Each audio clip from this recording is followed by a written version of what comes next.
Mesdames et messieurs, bonsoir. Les populations d'Agadez ont célébré, comme vous le savez, jeudi dernier, en grande pompe, l'inscription du centre historique d'Agadez au patrimoine mondial de l'UNESCO. Les festivités ont été rehaussées de la présence du Premier ministre, des membres du gouvernement et quelques ambassadeurs, dont celui de la Turquie, compte rendu Mohamed Madou et Ibrahim Mariko.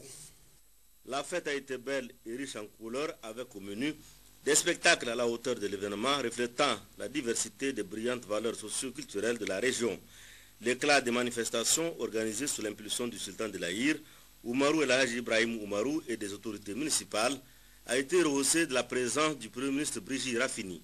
Au nombre des invités de marque ayant effectué le déplacement d'Agadez figurent les députés nationaux, des membres du gouvernement et des ambassadeurs accrédités dans notre pays. Parmi eux, l'on notera la présence remarquée de l'ambassadeur de Turquie au Niger, Dr Hassan Ülsoy, dont le pays entretient des relations séculaires avec la région d'Agadez, est venu partager avec ses frères ce moment de gaieté intense et de réjouissance populaire. Il sortira d'ailleurs de façon spontanée de la tribune officielle pour prendre un bain de foule sous les applaudissements d'un public nombreux que la cour du sultanat de l'Aïr, bondée de monde, avait du mal à contenir. Le diplomate turc s'est même adressé à la population, l'occasion de rappeler les liens historiques existants entre son pays et l'Aïr et l'exemplarité de la coopération bilatérale nigéro-turque. Vous savez, le peuple turc et le peuple nigérien, ils sont frères et sœurs depuis plusieurs années, plusieurs siècles. Et ici, en Agadez, ils sont vécus ensemble plusieurs siècles. Il y a plusieurs traces historiques de Turcs et Inch'Allah, nous sommes vraiment fiers d'avoir le choix d'Agadez en tant que ville de patrimoine mondial. Inch'Allah, en tant que l'ambassadeur turc, on va essayer de programmer plusieurs projets avec le gouvernement nigérien pour la préservation du patrimoine culturel et historique de la région d'Agadez. En reconnaissance des appuis multiformes qu'apporte la Turquie à notre pays, Dr Hassan Ülsoy recevra des cadeaux symboliques, un portefeuille et un sac décoratif en cuir, pur produit de l'artisanat de l'Aïr, lui ont été remis pendant que la fête battait son plein. En vue de consolider les relations ancestrales, la coopération turque, il convient de le rappeler, projette dans un proche avenir de réhabiliter les pistes rurales desservant les zones de production maraîchère de l'Aïr. Un réseau long de plus de 400 km de pistes sera goudronné à coût de milliards. Les études de faisabilité terminées, il reste à débloquer les fonds pour démarrer les travaux du projet de bitumage des routes Istanbul-Awa, du nom de la capitale de la Turquie dont serait originaire la lignée du trône du sultanat de l'Aïr. À Dosso, ouverture hier des travaux du conseil syndical, du syndicat, du personnel, des administrations, des mines et de l'énergie Sempamine. C'était sous la présidence du représentant du ministre des Mines et de l'Énergie, compte rendu Manuel Haïssido et Harissou Garba. Après le mot de bienvenue du maire de la commune urbaine de Dosso, le préfet du département de Dosso, M. Issifou El Hadji Garba, dira que le secteur de mines et de l'énergie constitue un des socles pour la mise en œuvre du programme Initiative 3N prôné par les autorités de la 7e République avant d'exprimer toute sa conviction pour que les résultats de ces travaux constituent des pistes pour le gouvernement dans sa lutte pour la valorisation des richesses de notre sous-sol. Pour le représentant du bureau exécutif de la Confédération CGSL, M. Seibou Salah, il a rassuré les conseils du Sempamine de tous les soutiens de sa centrale syndicale dans l'accomplissement de leur noble mission. Le secrétaire général du Ben Sempamine dira par la suite que ces travaux se tiennent au moment où les yeux de tous les Nigériens sont tournés vers les négociations entre notre pays et le groupe Areva. Depuis plusieurs mois, des ONG nationales et internationales, ainsi que des personnalités qui font mondialement autorité dans le domaine minier, se mobilisent pour que les négociations en cours aboutissent sur des résultats avantageux pour notre pays. En tant que cadre du secteur, il est de notre devoir historique de nous inscrire dans cette démarche. Et pourquoi pas d'être la tête de pont de ce noble combat. En procédant à l'ouverture des travaux, le représentant du ministre des Mines et de l'Énergie, M. Abdou Abdourahmane, dira que le sous-sol nigérien regorge d'énormes potentialités suscitant un intérêt grandissant. Pour valoriser le dit potentiel, le gouvernement met en œuvre, à travers l'axe 4 du programme de développement économique et social PDS 2012-2015, un ensemble d'actions dont, entre autres, un programme d'amélioration des connaissances sur le potentiel des ressources du sous-sol, un programme d'appui institutionnel visant le renforcement des capacités des institutions en charge du secteur de l'industrie extractive, un programme de promotion des ressources minières et pétrolières. Signalons enfin qu'une minute de silence a été observée en la mémoire de l'ancien SG de Saint-Pamine, M. Ibrahim Sani, rappelé à Dieu. Restons à Dosso où le gouverneur de la région a réceptionné hier à Tessa, département de Dosso, une ambulance d'une valeur de 13 millions de francs CFA, dont de ressortissants du terroir.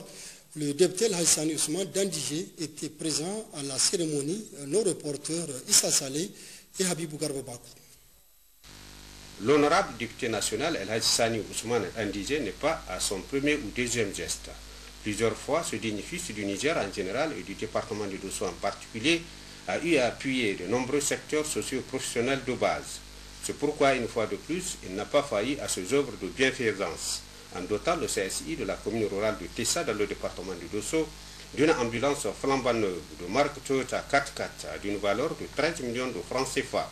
L'objet du déplacement ce samedi du gouverneur de la région de Dosso, M. Seydouzato Ali de Tessa, pour non seulement réceptionner cet important joyau, mais aussi remercier et encourager ce généreux donateur, puis inviter les autres bonnes volontés à lui emboîter les pas pour soulager et alléger les souffrances de nos vaillantes populations en général, celles de la région de Dosso d'une part et celles de la commune rurale de Tessa d'autre part. En réceptionnant ce don qui vient à point nommé et qui apporte un ouf de soulagement à toutes les populations de la commune rurale de Tessa et environnant, le premier responsable de la région a demandé aux bénéficiaires à faire bon usage avant de remettre la clé du véhicule à la représentante du district sanitaire du département de Dosso au nom du docteur Ampessi, qui à son tour a assuré le gouverneur Seydouzato Ali que cette ambulance sera utilisée à bon escient, puis remercier ce digne fils du terroir. Le maire de la commune rurale de Tessa et le responsable du CSI ont tour à tour pris la parole pour, dans un premier temps, remercier le généreux donateur, puis dire que ce geste leur va droit au cœur pour le désenclavement de ces CSI de leur localité aux autres gros centres de santé. Clôture ce matin à Difa des travaux de la 3e session ordinaire du Conseil régional. C'est une série de recommandations qui a sanctionné la fin des travaux, compte rendu Abdraman Boukari et Abdraman Mazou. Cette 3e session ordinaire du Conseil régional qui a duré 4 jours a été l'occasion pour les conseillers régionaux de passer au peigne fin les différents points inscrits à l'ordre du jour de la présente rencontre. Considérant le processus d'élaboration du programme de développement régional PDR et sa mise en œuvre par les conseils régionaux, le Conseil régional de Difa recommande à l'État d'accélérer le transfert de compétences et de ressources aux collectivités territoriales. Considérant le problème récurrent des inondations dues aux crues de la Komadougou et du lac Tchad, le Conseil régional de Difa recommande à l'État d'entreprendre une étude en vue de régler définitivement ce problème. Considérant la nécessité d'une bonne coordination de toutes les actions de développement de la région, le Conseil régional recommande aux autorités administratives régionales la redynamisation du cadre de concertation régionale. Considérant les nombreuses irrégularités constatées dans le recrutement des jeunes au niveau des compagnies pétrolières de la région, le Conseil régional de Difa recommande aux autorités administratives régionales la création d'un comité composé des élus, des représentants des jeunes, de l'inspection du travail et des représentants de compagnies autour du gouverneur pour résoudre définitivement ces problèmes. Intervenant à cette occasion, le gouverneur de la région de Difa, M. Yakoubou Soumane Gao, a d'abord salué la qualité du travail abattu en si peu de temps, preuve a-t-il indiqué de l'intérêt qu'ils accordent à toutes choses visant le développement économique et social de la région de Difa, avant de les rassurer que ces différentes recommandations formulées feront l'objet d'une analyse minutieuse afin de trouver des solutions définitives à ces différentes préoccupations qui constituent un sujet d'actualité au niveau de la région de Difa. Yacoubou Soumana Gao a également saisi cette opportunité pour entretenir les conseillers régionaux d'un certain nombre de sujets, notamment la question sécuritaire et le rôle qu'ils doivent jouer pour accompagner l'État dans la gestion de cette situation qui prend en ce moment des allures très inquiétantes en ville tout comme en race campagne. Abondant dans le même sens, le président du conseil régional, M. Maïl Rugari, dans son discours de clôture, a également saisi cette opportunité pour lancer un vibrant appel à toute la population de la région de Difa afin qu'elle apporte tout son soutien à nos vaillantes forces de défense et de sécurité dans l'exercice de leurs fonctions. Signalons enfin que le président du conseil régional, M. Maïl Rugari, a saisi cette opportunité pour rassurer les autorités régionales de l'entière détermination et disponibilité constante de son institution à accompagner l'État dans toutes choses visant le développement. Fin également de la troisième session ordinaire du Conseil régional d'Agadez, c'était hier. Cette session a permis aux conseillers de dresser en cette fin d'année l'état organisationnel du Conseil et formuler des recommandations et résolutions. Les précisions avec nos reporters Hachim Mohamed et Ibrahim Mariko. Dans son allocution de clôture des travaux, le président du Conseil régional a insisté sur la mise en place d'un comité d'organisation qui aura à proposer des pistes de solutions définitives aux problèmes de débouchés dont souffrent les producteurs maraîchers de la région d'Agadez. La maîtrise du flux migratoire a été au centre de l'intervention de Mohamed Danakou. Les conclusions auxquelles vous êtes parvenus sont largement au-dessus de nos attentes. Il reste à l'exécutif que nous sommes de les matérialiser dans les faits. Mesdames et messieurs, chers invités, la foire régionale en gestation est un événement majeur de portée économique, sociale et culturelle. C'est pourquoi nous allons instruire le comité d'organisation qui sera mis en place à nous proposer des pistes de solutions définitives aux problèmes de débouchés dont souffrent nos vaillants producteurs. Au moment où nous nous débattons pour trouver une solution définitive aux problèmes économiques de la région, une autre forme d'insécurité vient de sonner à notre porte. Je vais parler de la non-maîtrise du flux migratoire. Aujourd'hui, force est de constater que ces personnes en transit, qu'on appelle les migrants, ne passent plus par les barrières des forces de défense et de sécurité. Ce qui est en soi une forme d'insécurité avec son corollaire de trafic de tout genre. À long terme, cela risquerait de saper les efforts de développement de la région. Il est temps qu'ensemble, nous réfléchissions à trouver une solution durable pour alléger les souffrances de nos concitoyens et trouver une réponse idoine au problème de la migration dans notre région. Mesdames et messieurs, chers invités, d'ores et déjà, la commune de Dirkou, qui est un carrefour transfrontalier d'échanges commerciaux, est en train de payer les prix. C'est pourquoi je profite de cette tribune pour lancer un vibrant appel aux autorités régionales à réétudier la mesure de restriction pour permettre à nos commerçants de nationalité nigérienne à continuer à exercer leur métier qui apporte une valeur ajoutée aux recettes de la commune, en particulier, et de la région en général.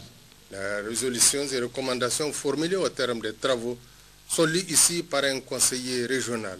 À l'État et aux partenaires techniques et financiers, 1. De procéder dans les meilleurs délais à la reprise de la route Tawa-Arlit, RTA. 2. Le démarrage rapide des travaux de construction de la route Istanbul-Awa. Les conseils demandent dorénavant à tous les conseillers régionaux de jouer pleinement leur rôle dans leur zone de résidence. Les conseils demandent au président du conseil régional de prendre toutes les dispositions utiles pour qu'il soit ainsi, les conseils. Le PNDS Taraya a clos les travaux de son 6e congrès ordinaire il y a quelques instants au palais du 29 juillet de Niamey. C'est Bazoum Mohamed qui a été élu à la présidence du parti pour un mandat de 4 ans. Un nouveau comité exécutif national a été également mis en place. Suivons quelques instants forts de cette élection.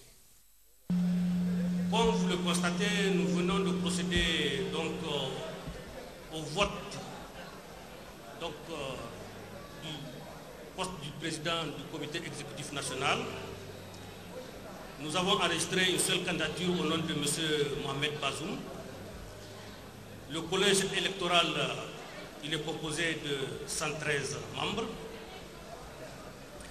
Le nombre de bulletins qui sont exprimés valables sont au nombre de 113. Donc en conséquence, M. Mohamed Bazoum est élu président du comité exécutif national du PNDS.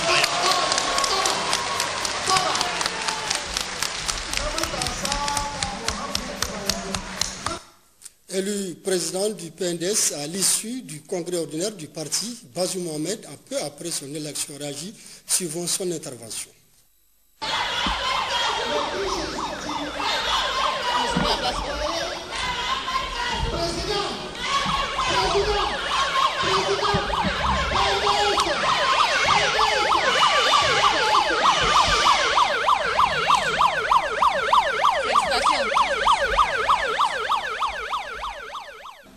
Camarades, congressistes, chers amis invités, c'est avec beaucoup d'émotion que je prends la parole devant vous pour vous exprimer ma gratitude et mes remerciements infinis pour le vote remarquable auquel vous venez de procéder et grâce auquel je suis élu président de notre parti pour un mandat de 4 ans.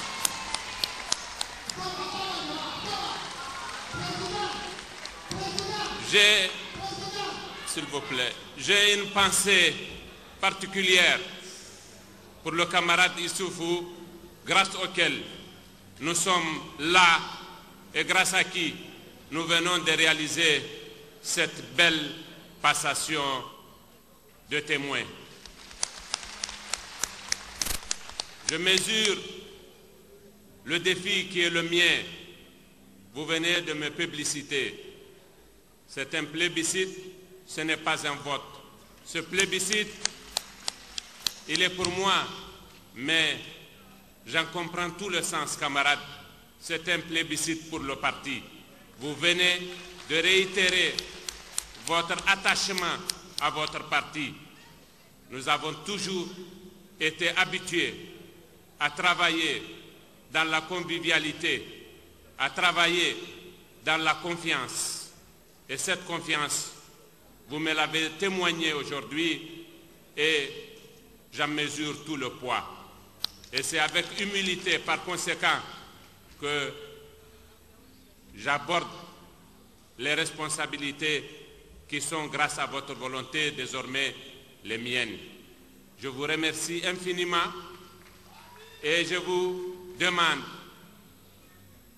de rester fidèles à nos idéaux. Quant à moi, je sais que vous n'avez aucun doute. Je vais rester fidèle à Issoufou, je vais rester fidèle au PNDS, je vais marcher dans les pas de Issoufou et j'attends et je sais que je peux attendre de vous que vous m'assuriez de tout le soutien dont j'aurai besoin à cet effet. Et notre grand combat, c'est de consolider la démocratie, c'est de faire progresser notre pays, c'est de faire réaliser le programme de la renaissance de Mahamadou Issoufou. Lancement ce samedi par le secrétaire général adjoint de la région du Zender des activités du projet d'appui au maraîchage dans la commune de Guidigir, dans le département de Gouré. Les détails avec nos reporters Maria Makaita et Fajibouka. 40 forages PVC et 40 motopompes, un lot de semences potagères ainsi que de petits matériels Telle est la composition de cet équipement appui de l'ONG Karkara au profit de 40 petits producteurs vulnérables de la commune de Guidigir dans le département de Gouré. Un micro-projet dont l'objectif global est de contribuer à l'amélioration des productions maraîchères au profit des petits producteurs vulnérables au regard d'importantes potentialités agro-pastorales dont regorge cette commune, telles que les cuvettes oasiennes, les bas-fonds de culture pluviale et les aires de pâturage, entre autres. Après le mot de bienvenue du vice-maire de la commune, Gambo Jubo, et l'allocution du préfet de Gouré, Adirano, qui se sont réjouis du choix porté à leur entité, le secrétaire général de l'ONG Karkara a quant à lui, après une brève présentation de son ONG, fait part à l'assistance de l'ambition de cette dernière, celle de faire en sorte que les populations nigériennes assurent leur destin. Une ambition qui rejoint l'objectif que s'est assigné l'initiative 3N. Les Nigériens nourrissent les Nigériens, programme cher au président de la République, a renchéri Issa Moussa, secrétaire général adjoint de la région, avant d'exhorter les exploitants à s'armer de courage et d'ardeur pour que les déficits pluviométriques ne soient plus synonymes de famine au Niger et qu'ils répondent aux soucis du président de la République, Issoufou Mahamadou, relatif à l'accroissement des productions agro-silvopastorales et halieutiques à travers l'aménagement et la mise en valeur des terres de cuvette par la promotion de la petite irrigation. Issa Moussa de rappeler que ce micro-projet a été financé par l'État du Niger à travers la cellule crise alimentaire et porté par l'ONG Karkara, chargée de la mise en œuvre du dit projet pour une durée de 2 mois, à qui il a transmis tous ses encouragements et félicitations. Après la remise des kits, la délégation s'est arrêtée au niveau du magasin de stockage de Niébé dans le cadre du programme d'exportation des produits agricoles, un magasin en chantier financé par le Prodex. Parlons en santé avec cette réunion de plaidoyer sur les fistules obstétricales organisée à l'intention des élus locaux et leaders religieux de la région du Maradi avec l'appui de son conseil régional. Les détails avec Kassou Moutari et Karim Boubacar. C'est dans la droite ligne du lancement des activités de cette campagne que la région de Maradi organise la présente journée de plaidoyer à l'endroit des élus locaux et les leaders religieux. Elle rentre dans la droite ligne d'une réunion ou d'un coup d'envoi qu'on voudrait lancer pour booster les activités entrant dans le cadre de l'éradication de la fistule obstétricale au Niger. Ces activités avaient commencé depuis 2003, mais elles étaient en latence. Donc le Niger, à l'instar des autres pays de l'Afrique subsaharienne, se sont inscrits dans cette droite ligne, a jugé vraiment utile maintenant de booster ces activités. C'est dans ce cadre de lancement de cette campagne d'éradication de la fistule que s'inscrit cette réunion de plaidoyer à l'égard des leaders d'opinion en général, que sont ces élus et les religieux. Donc en premier lieu, il s'agit d'abord de les sensibiliser eux-mêmes pour qu'ils sachent c'est quoi la fistule, c'est quoi l'incidence, qu'est-ce qu'on a au niveau de la région et quelles sont les causes de la fistule obstétricale, quelles sont les conséquences dramatiques qu'elle engendre au niveau des familles. Et maintenant, de prendre leur robe de leader pour sensibiliser d'abord leur population et pour qu'au niveau de leurs communes respectives, pour qu'ils puissent vraiment intégrer les activités de prévention surtout au niveau de leur commune. En faisant quoi? En appuyant les CSI, par exemple, qui en ont besoin dans le cadre des activités toujours de prévention, parce que c'est là où vraiment on voudrait s'apaisantir pour pouvoir bien atteindre cet objectif d'éradication. À Dosso, célébration hier de la fête annuelle de solidarité des ressortissants du village de Sargadji dans la commune urbaine de Loga. Le gouverneur de la région Italie témoignait à la population du dit village le soutien des plus hautes autorités du Niger. Reportage Issa Saleh et Habibou Garobako. Le thème retenu cette année pour la célébration de cette 7e édition de la fête de solidarité des populations et des ressortissants du village de Sargadji dans le département de Loga est la mobilisation des populations locales pour un environnement sain. Le gouverneur de la région de Dosso, M. Seydou Zato Ali, est allé apporter à ces vaillantes populations du village de Sargadji dans la commune urbaine de Loga le soutien indéfectible des autorités de la 7e République à ces genres de rencontres populaires, de brassage, de solidarité, de paix et de pardon. Et au vu de leur contenu, qui cadre parfaitement à l'initiative 3N. Les Nigériens nourrissent les Nigériens du président de la République, son Excellence M. Issoufou Mahamadou, à travers la restauration et la protection de l'environnement, l'intensification des cultures irriguées, la création des emplois générateurs de revenus pour freiner l'exode rural, pour ne citer que ceux-là. Après le discours de bienvenue du maire de la commune urbaine de Loga, aux représentants des ressortissants du village de prendre la parole pour remercier tous ceux qui ont bien voulu effectuer le déplacement de Sargadi, avant de tracer de façon détaillée les réalisations de ces ressortissants dans les localités de leur village, puis parler des perspectives et des attentes, tout en privilégiant leur autodéveloppement à la base. Quant au préfet du département, M. Jamar Abdoulaye, a dans son intervention encouragé ces populations pour ce genre d'initiative avant de leur assurer de tout son soutien dans leurs actions très salvatrices pour la promotion d'un développement durable. Le gouverneur Seydou Zatao Ali, en s'adressant à ces vaillantes populations très organisées pour le bien-être de leurs prochains, leur a transmis les salutations fraternelles des autorités de la 7e République, surtout celles du président de la République et du Premier ministre, avant de les féliciter pour cette parfaite organisation pour la promotion du développement à la base. Précisons que durant toute la cérémonie, des troupes culturelles de la zone ont tenu en haleine le public et le rendez-vous est pris pour l'année prochaine, Inch'Allah. La commune urbaine d'Arlit et ses partenaires financiers ont décidé d'appuyer les couches sociales vulnérables et les jeunes à travers une multitude d'actions concourant à l'amélioration de leurs conditions de vie. Récit Hachim Mohamed. Le maire de la commune urbaine d'Arlit a procédé le 16 décembre 2013 à une série de visites dont la première a consisté à la remise des attestations et des kits à 11 jeunes filles et garçons, tous résidant dans la commune urbaine d'Arlit, ayant bénéficié de formations de courte durée, financées par le programme des Nations Unies pour le développement PNUD dans le cadre de la contribution à la consolidation de la paix dans le nord du Niger.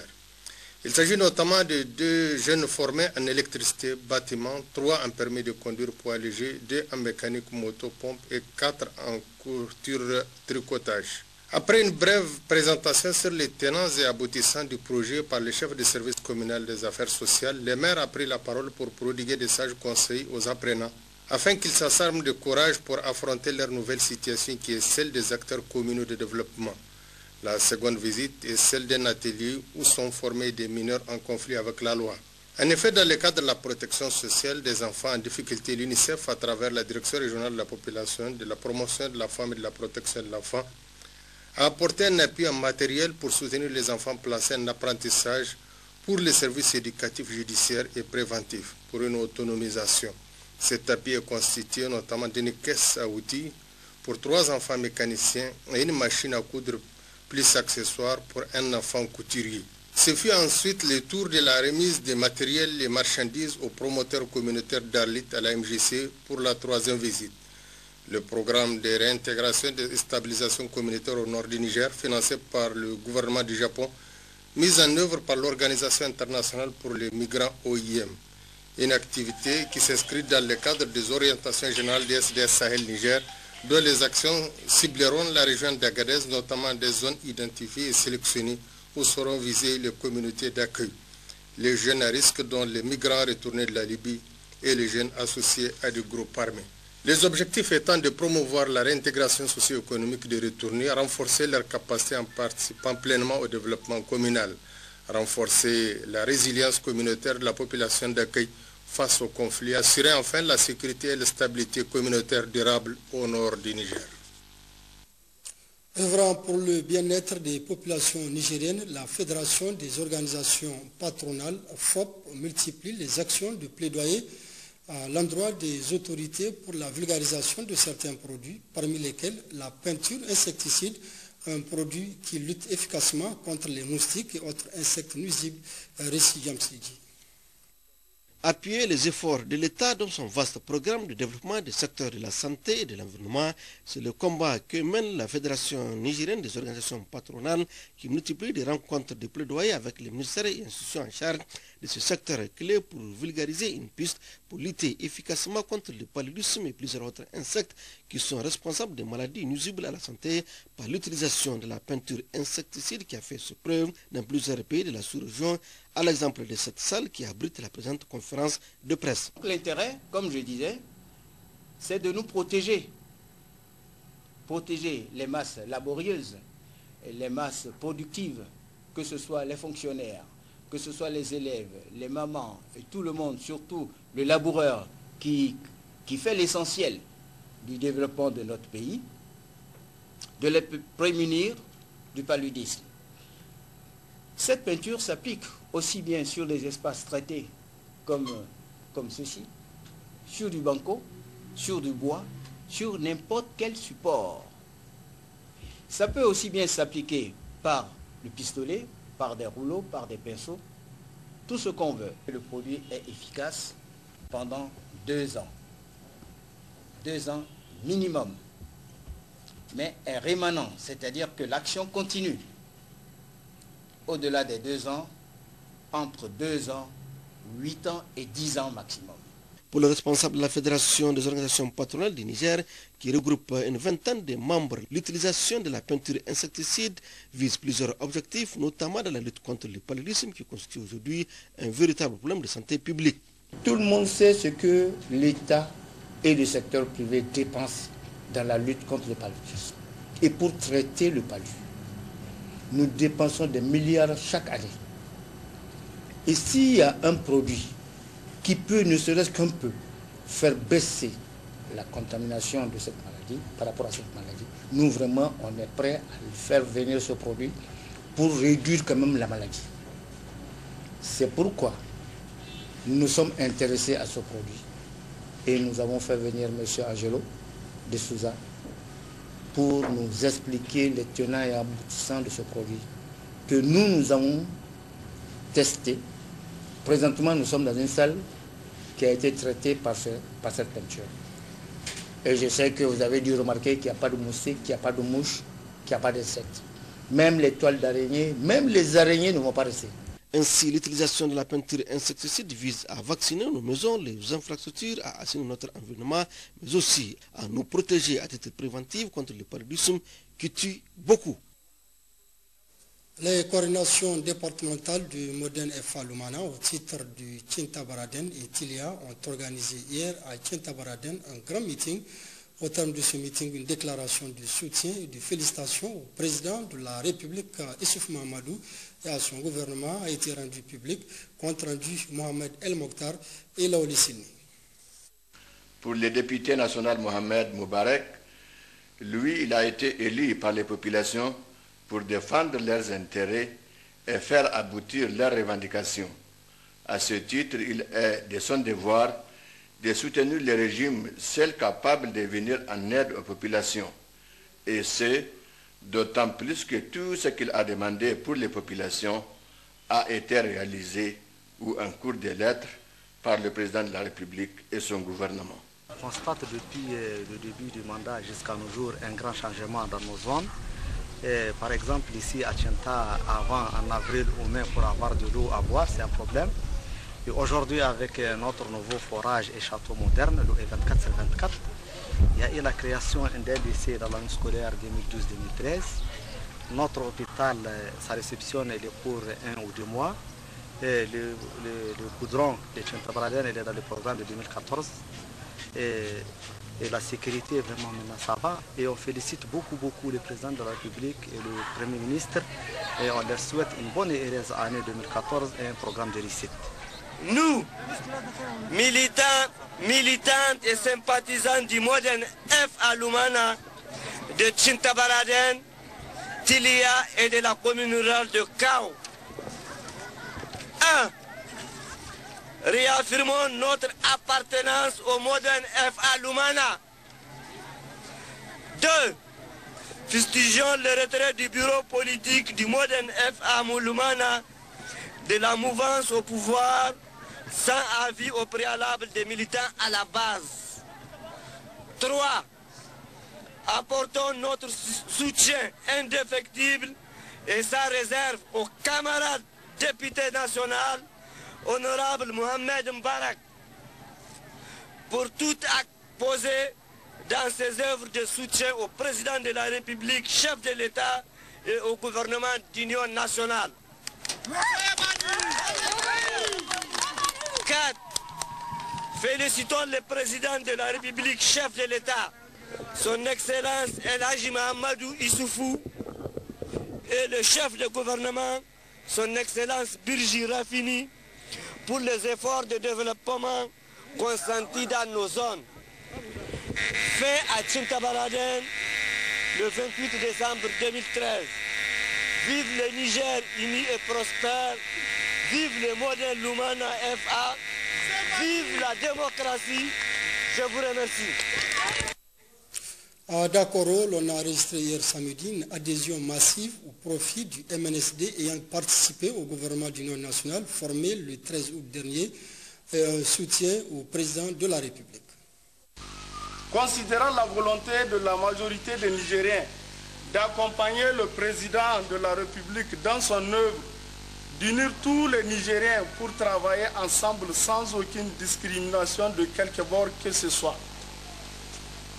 Nous, militantes et militants sympathisants du parti Modern Lumana Africa, issus de la coordination départementale de Dakoro, par ma voix SG, secrétaire général du parti, soutenons sans relâche nos députés nationaux qui ont soutenu le gouvernement d'union nationale en votant massivement le 9 novembre 2013 pour la motion de confiance. Notre soutien va également aux députés, président de la coordination du MNSD Nassara de Dakoro, Al-Hajj Harouna Kanedi Alabou. Déclarons notre démission sans réserve du parti Modern Lumana Africa, coordination de Dakoro, et affirmons notre adhésion au MNSD Nassara.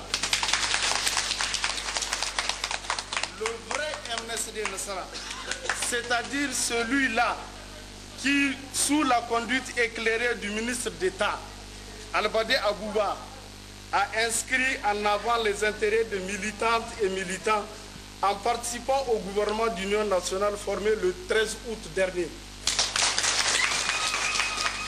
Déclarons notre adhésion massive et effective aux idéaux de gouvernement de la 7e République et au parti MNSD Nassara coordination de Dakoro. Apportons notre soutien indéfectible à son Excellence M. Issouf Mohamedou, président de la République du Niger, et à son gouvernement d'union nationale. Considérant la volonté du chef de l'État, son Excellence Issouf Mohamedou, à la formation du gouvernement d'union nationale, considérant la motion de confiance favorable au gouvernement d'union nationale, considérant les multiples avancées significatives enregistrées dans tous les domaines depuis l'installation des autorités de la 7e République, considérant l'accalmie sociopolitique constatée depuis le vote de la motion de confiance, convaincu de la vision sincère de l'honorable député Al-Hajj Harouna Kanedi Allabo, coordinateur départemental de la section MNSD Nassara de Dakoro, considérant l'Assemblée générale de la sous-section communale MNSD Nassara de Dangoulbi, tenue le 25/12/2013, renouvelant sa confiance au coordinateur départemental Al-Hajj Harouna Kanedi Allabo, nous, Mantauda Emma, suppléant du député Abdoulaye Kadri Tijani, issu de la sous-section communale de Dangoulbi aussi. 1. Apporte mon soutien ferme et indéfectible au président de la République, son Excellence Issouf Mohamedou. Vive le MNSD Nassara, vive le gouvernement d'union nationale, vive le Niger. Parlons à présent de sport avec tout d'abord la Fédération nigérienne de karaté qui, conformément à son programme d'activité, a procédé à un passage en grade supérieur pour 80 candidats. Reportage Pascal Gauthier et Léoli Haya. En vue d'exécuter à bien son cahier de charges correspondant à la saison sportive 2012-2013, la Fédération nigérienne de karaté a procédé depuis hier dans les locaux du palais du 29 juillet à un passage de grade supérieur 1er, 2e, 3e, 4e, 5e et 6e dan aux différents maîtres venus presque de toutes les régions du Niger, conformément à son programme d'activité. Sous la supervision d'un jury constitué des grands maîtres de la discipline, les différents candidats, dans le respect de soi et dans la plus grande concentration, s'expriment par la plus belle manière afin d'obtenir leur sésame, celui d'accéder à un grade supérieur. L'objectif recherché, c'est comme dans toute école, il y a des passages. Donc nous pensons qu'il y a des enfants qui sont en train de grandir. C'est vrai que chez nous, au karaté, le passage des grades est très difficile et il fallait nécessairement décanter pour que ces jeunes gens qui sont en train vraiment de venir au karaté avec beaucoup d'engouement, qu'ils puissent aussi accélérer leur passage au grade. Le karaté nigérien quand même est reconnu pour sa vivacité, quand même pour sa rigueur dans la sous-région. Et je crois qu'il y a de quoi s'en féliciter. Et nous pensons quand même que notre karaté est assez bien respecté. C'est vrai, le karaté, comme tout autre sport, demande quand même un travail au quotidien. Un niveau acceptable, estime le directeur technique national de la fédération, qui d'ailleurs a saisi cette occasion pour expliquer le travail abattu en amont dans les régions lors des différents stages. Pour dire que vraiment nous sommes fiers du niveau que nous avons constaté sur le terrain. Parce que d'abord il y avait eu un stage préparatoire du 20 au 26, donc qui a regroupé 6 régions de notre pays, donc à savoir Tawa, Zender, Maradi, Tilaberi, Niamey, Agadez, Dosso. Et en tout cas, durant une semaine, nous avons en tout cas préparé le programme de passage de grade du 1er à la 6e dan. Formation de cadres, donc tel que le passage de grade, le stage des arbitres, la formation technique des encadreurs. Donc tout ça, la fédération a tenu régulièrement à former ces cadres. Outre ce passage de grade supérieur, la Fédération nigérienne de karaté attend pérenniser ce genre d'activités afin d'amener les plus jeunes pratiquants à un passage de grade supérieur. Mais cela dans le mérite. La Fédération nigérienne d'athlétisme, elle, a organisé ce matin un cross dénommé 10 km d'Areva auquel ont participé les étudiants des écoles professionnelles et universités du pays. Retrouvons Pascal Gauthier et Laoli Yahya. Distant de 10 km, cette première édition du Cross d'Areva, co-organisée avec la Fédération nigérienne d'athlétisme, a vu le jour grâce au dynamisme, au courage et à la volonté des membres de la Fédération à œuvrer aux côtés des jeunes en vue de leur créer un cadre d'échange et d'épanouissement pour la bonne pratique de cette discipline qui n'est autre que l'athlétisme. Pour ce faire, 98 athlètes, filles et garçons venus de toutes les 8 régions du Niger ont répondu à ce rendez-vous de Niamey. Ainsi, le choix porté à l'endroit des écoles professionnelles et les différentes universités du pays n'est pas fortuit, à en croire le président de la dite instance. C'est des bonnes impressions parce que c'est le début d'une longue négociation. Nous sommes arrivés à avoir un début d'exécution de nos démarches et qui veut dire qui nous a donné du moins l'occasion d'organiser ces 10 km là aujourd'hui. Notre vœu, c'est que Areva fasse autant pour la Fédération nigérienne d'athlétisme. Donc je pense que le message est passé et d'ores et déjà, ils ont, à partir de cet événement, ils ont promis déjà un certain nombre d'équipements à tous ceux qui ont couru. Ce qui veut dire que déjà c'est un bon premier pas et que nous avons prévu à faire d'autres activités avec Areva et je pense que ça va aller. Bien entendu, cette distance de 10 km est la même parcourue par la jeune féminine. Ainsi, Nabara Barmou de Niamey s'échappe du peloton et du coup, il s'adjuge la première place suivie de Issa Alzouman et de Rabiu Guero pour la 3e place. Au niveau des filles, Kabira Nassamou s'impose devant Belkis Abdoulaye et Shawa Zoubeirou de Zender qui occupe la 3e place. C'est un sentiment de joie qui m'anime ce matin plutôt. Je suis contente de mes résultats. Et c'est le résultat plutôt d'un travail bien fait. Avec l'appui du ministère de la Jeunesse, de la Fédération nigérienne d'athlétisme, on peut améliorer les résultats. Si j'ai gardé les caps jusqu'à présent, c'est que j'ai un meilleur coach en athlétisme. C'est lui qui de tout temps m'encourage à dire que quand sera temps d'évoluer, je vais évoluer.